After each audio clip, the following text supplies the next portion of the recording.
Dr. Potter because I share his heart as a mother. That's what I want to talk about today in regard to Washington and our nation. I want to see the moms up there. Where are you? Let me see you. Okay, moms, this is for you. When you shape a child, you shape a nation.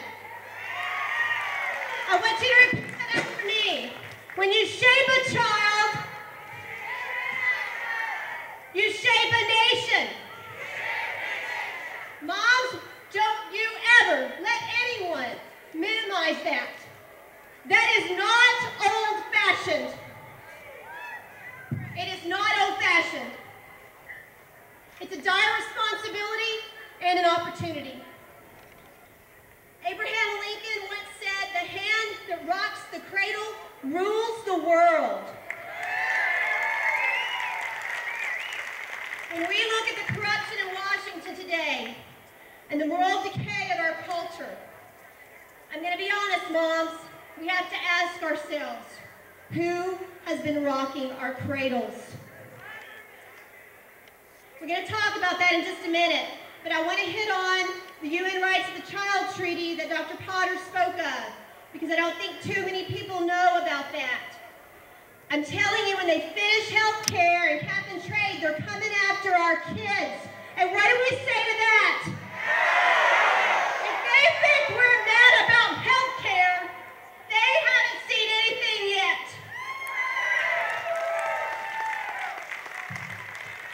President Obama said during his inaugural address, and I quote, "A parent's willingness to nurture their child ultimately determines the fate of our nation." Folks, it was another lie. It was another lie. Only 4 months later, he announced his intent to ratify the UN Convention on the Rights of the Child Treaty. That treaty will remove our parental authority and place it with an 18-member committee in Geneva, Switzerland.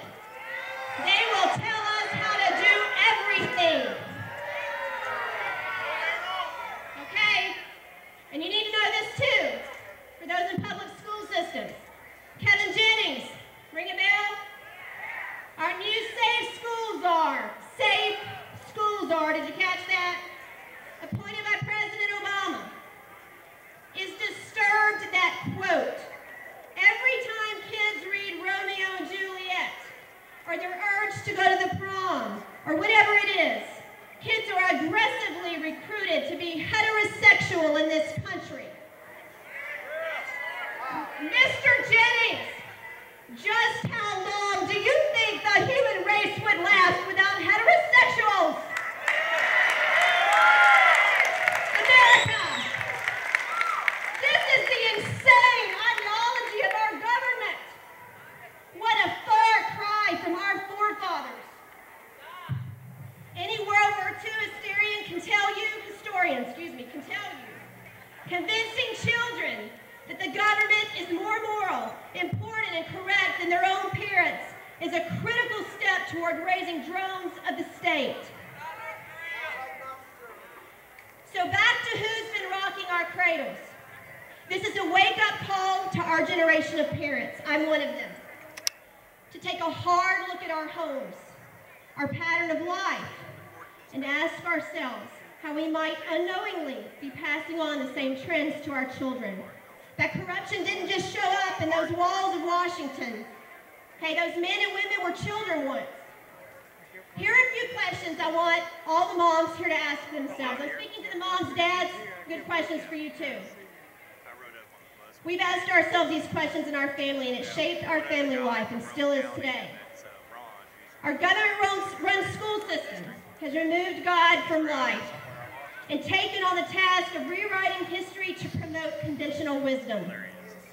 If they have our children 3/4 of the day for 9 months out of the year, who is shaping our children's lives? We cannot afford to take that lightly anymore. When our family answered this question 9 years ago, we started homeschooling. And if you want to consider it, see me, and I'll help you get started. but I'm with my children 24 hours a day for 7. And I'm going to tell you something. I wouldn't trade that role for kings and princes.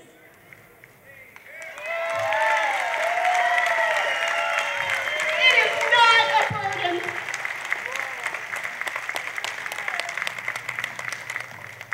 And I don't want to loan them out to anyone that's going to corrupt them. Anna, Laura, and Joseph, I love you. And I love spending my days with you. They made rallies today, by the way,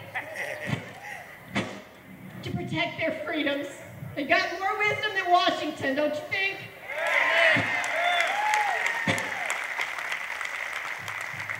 All right, one more thing. This is a little more personal.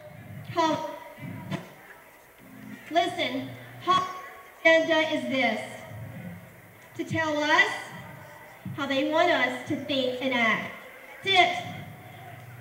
They've replaced real heroes, like those of our forefathers, with substitutes. We feed it to our children, and that's what our children dream they'll grow up to be.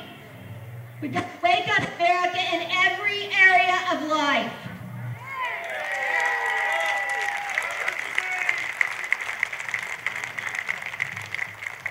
We need to relearn that to love our children is to say no to any and everything that decays their hearts and minds, and yes to that which nurtures. It's time we turn off the TV, the iPods, Hannah Montana, and involve our families in real life stuff like generations of old. Fill their minds with the writings of our forefathers. They'll think they're reading something from another world compared to the dumbed-down literature of our day. A revolution is brewing, America. Take it